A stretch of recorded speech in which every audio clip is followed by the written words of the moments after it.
Hi guys, welcome to Bearing Drive. I'm your host Sujo. We are here at Shanti TVS Himayatnagar. As you can see guys, we have the all new Ntorq Race Edition. We're gonna ride this sports scooter from the house of TVS and we'll say you how is this scooter and how it is performance. So let's get started.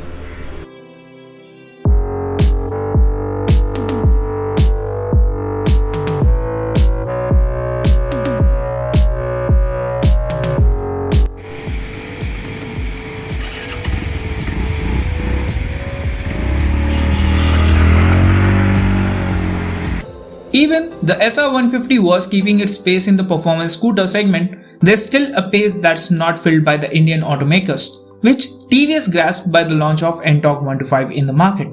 Ever since then, the 125cc scooter segment is under the control of the Torquey machine, Ntorq, rivaling the SR125 and now gets the race edition for the BS6 version, which looks the same as the standard one but possesses a different kind of graphics which appears to be a race machine with race flag stickers all over it.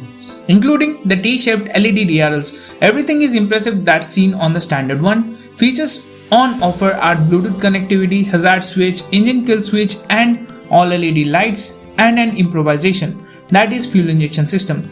Apart from that, synchronized braking system is offered instead of ABS, which disappoints us. Although no other company provides ABS, so it's fair enough. Coming to the engine, it is the same 124.8cc air-cooled single-cylinder engine. As said, it is fuel-injected now, which is termed as race-tuned fuel injection by TVS, which significantly changed the power output to be very precise and accurate to the throttle response we asked for. As named, it is a race edition, but it doesn't have the rush in it. Instead, it goes under linear acceleration in the beginning and gradually progresses to gain speed, smooth and fair. I have accelerated it from 0 to 60 kmph with good throttle and it did that well, better than other scooters. And 60 to 80 kmph is a sweet spot where you cruise on highways without any issues. But between 85 to 105, vibrations are dealt. Of course, a 125cc can't be better than this. Overall, performance is definitely impressive and it can handle both highway rides and city traffic, where I did overtake and made some gliding through the city very well. No hiccups, no malfunctions, no issues in the ride I have done. It's really smooth as butter.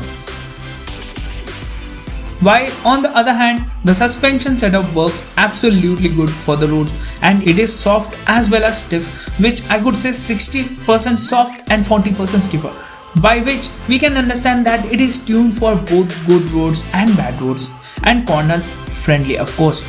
It really balanced and well engineered suspension setup, to be frank. While on the potholes and small bumps, it dealt very well without making the rider feel any kind of discomfort. Now that is promising. And on the extreme one, while I was riding at 50 kmph going through a speed breaker to make a jump for 3 seconds on the air. And it did it with ease and the suspension impressed me there where I felt it could do off-roading pretty good.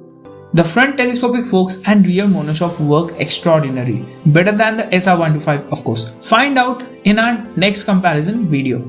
Other thing to talk about is the seating position. There is nothing fancy, it's just upright position we see on every scooter. But the thing to be noted is the floorboard. It is really very wide and adequate for any rider. You wouldn't get leg room on any other sports scooter in the segment, which I felt good about. I am healthy guy with height of 5'11" and I didn't notice any congest feeling like I felt while riding the SR150. So that you have seen in the previous video. To say the Ntorq has bigger and wider floorboard where you can put your luggage as well, and it works both ways as a city scooter and a race scooter. The seat comfort is not so soft and not hard, it is balanced to do both.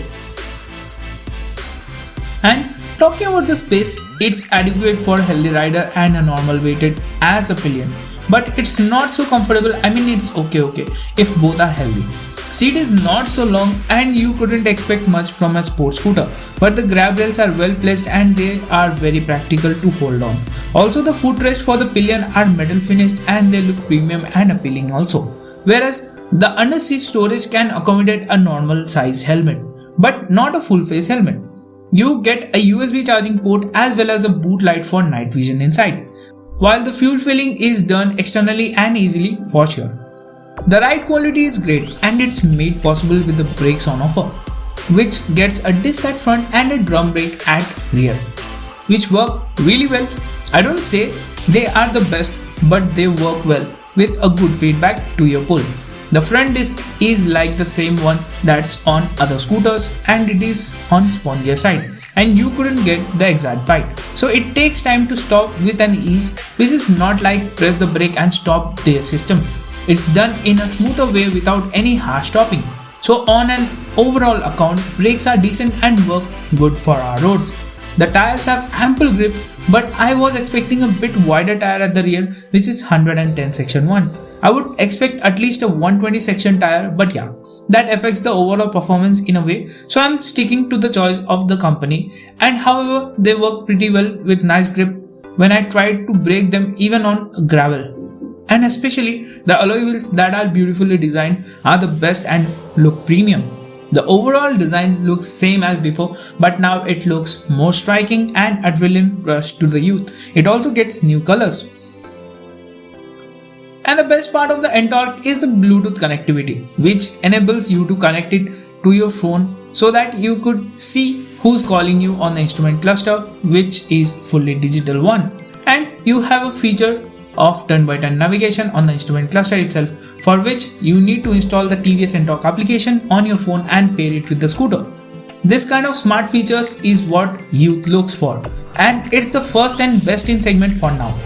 So for a price tag of 1.03 lakhs on road, you get a pretty looking, performance oriented as well as fuel efficient and a feature rich scooter which can take wherever you want it to go. And an ultimate pros and cons list includes more pros than the cons. So pros first. The features, no other scooter at the price point did offer the features I have mentioned before. Second, the design is striking and the LED illumination looks well and also works well in reality. Third, the performance which the engine offers is pretty good and precise thanks to the all-new fuel injection system.